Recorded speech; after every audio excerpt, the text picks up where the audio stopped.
pranic food, positive pranic food, negative pranic food and zero pranic food. Positive prana means it adds a certain pranic energy to the system when you consume. Negative prana takes away energy from the system. Zero neither adds nor takes away, it's eaten for taste and lethargy. Yeah, people like lethargy, you don't know. Yes, a whole lot of people are telling me, we enjoy sleep. Nobody can enjoy sleep. If you're enjoying sleep, you're not sleeping. Yes or no? You may enjoy restfulness, you may enjoy the after effect of good sleep, that's different. You enjoy restfulness, you cannot enjoy sleep, you fix this in your head. Yes or no?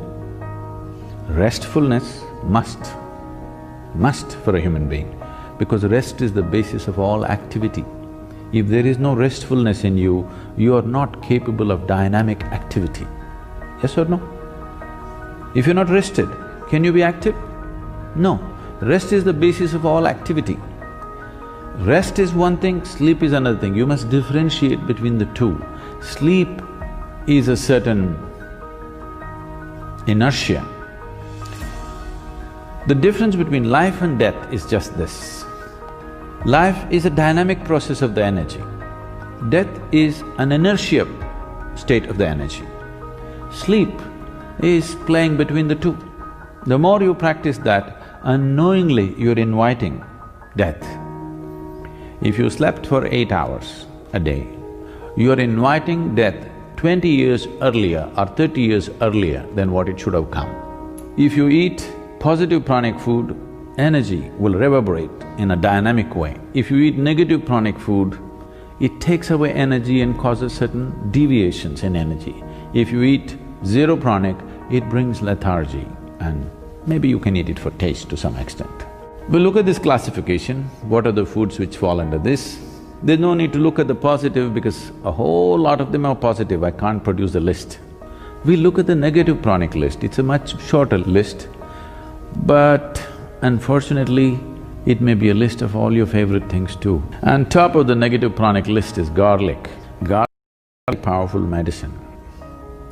But it's one thing to consume something as a medicine and it's an entirely different thing to consume it as a daily food substance.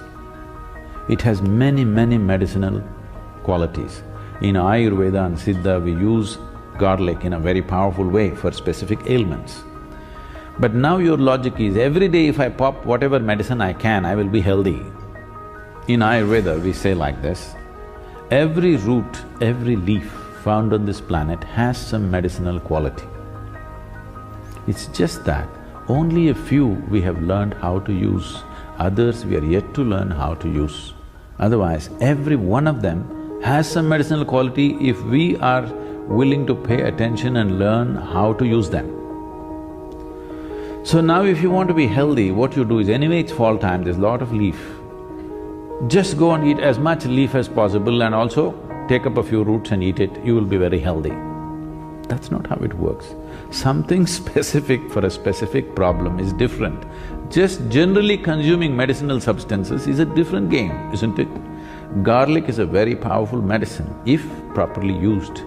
Daily consumption, no, because it plays on your nervous system big time. It is a very strong nervous stimulant. If you use garlic, your nervous system gets stimulated in a big way.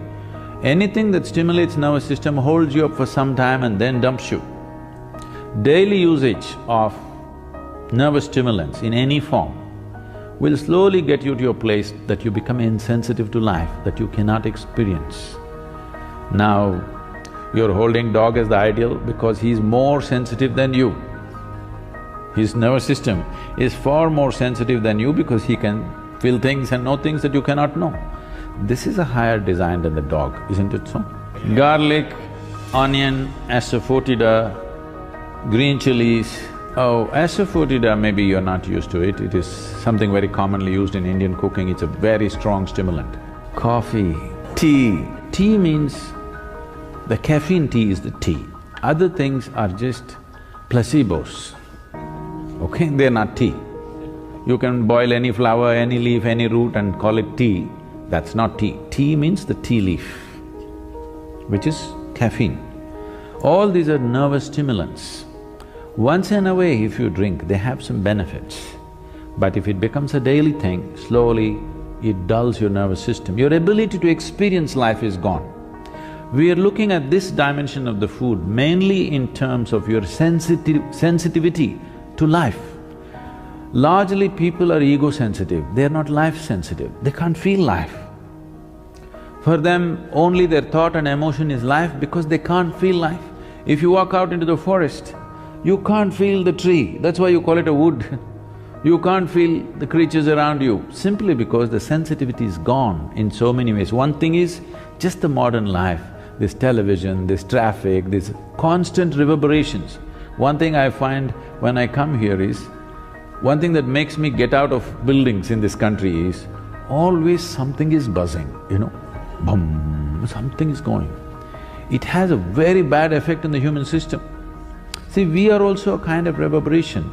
There must be space to allow our reverberations to grow and spread. Now these machines have such powerful reverberation, constantly boom, something is going on.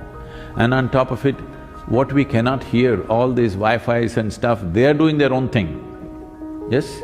In all this, there is no room for you to become life-sensitive, to sit here and be able to experience the whole universe. Take a level of sensitivity. I'm talking about nervous stimulants in that context. You are lowering the possibility of experiencing life. See, for example, if you just touch this, not everybody will feel just a touch the same way. Do you know this? It depends on how sensitive your system is. If you feel this, you can know many things if you're willing. So I'm not a coffee hater, all right? But what I am saying is, a cup of coffee should not determine the quality of your life. By choice, you drink today, tomorrow you walk away, it's fine. If it's a compulsion, if I don't drink my coffee, my day is ruined, then you have to do something about it. Yes? I'm only talking about this. The only parameter is, are you moving towards freedom or are you getting enslaved in some way? With a cup of liquid, you shouldn't get enslaved. Yes?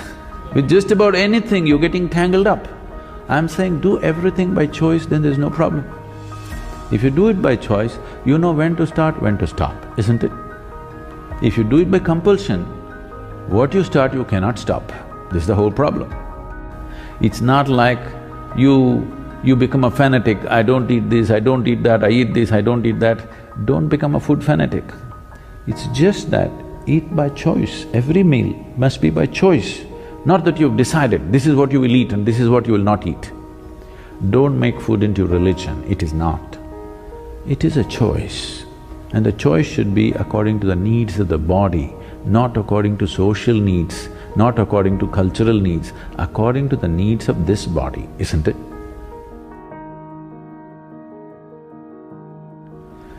So, among the positive pranic foods, there are a few foods which are very, very positive. On top of the list is what is called as an ash gourd. I think here they call it a winter melon. It is not of the same potency as we find in India. The Indian ash gourd is like phenomenal. Ash gourd is very positive, black pepper is very positive. Honey is one substance on the planet whose chemical composition is very close to that of human blood. Daily consumption of honey can do wonderful things to you. And honey is an extremely good thing to eat, especially if you have children at home. Make honey culture part of your thing. Psychological stability, physical well-being, vitality, all these things can be greatly enhanced simply consuming daily honey. If you have excess fat in your body, if you drink honey with warm water, it breaks down the fat in the system. If you drink it with cold water, it'll give you weight.